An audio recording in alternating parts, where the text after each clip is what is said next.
این همون 207 320 تومانی است که با هم خریدیم برای بازسازی. طبق نظرات شما می‌خوایم امروز ببریمش مکانیکی ببینیم چقدر هزینه فنی میشه.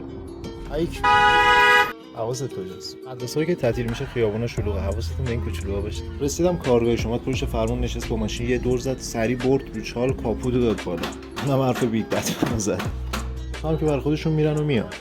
جنگی پرید گیربکس سفر رو باز کنه، شاگردش هم گذاشت تصمیم تایم و چرخ رو باز کنه. چه مردی مرد.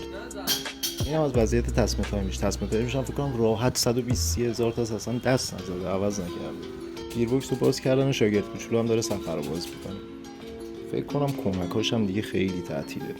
تصمیم تایم و عرضگرده تایم زنگ دادم پیک بیاره. گیربکس هم رفت تراشکاری برای قلاویز یکی از جاپیچا. با مکانیک هم سلامت مالک قبلی خیلی ارزیابی کردیم ما. خودم هم درگیر دیسکوبی و تراشکاری صفحه بودم تا شب که بالاخره داره جمع میشه. مجموعه مخارج رو داخل کپشن براتون نوشتم.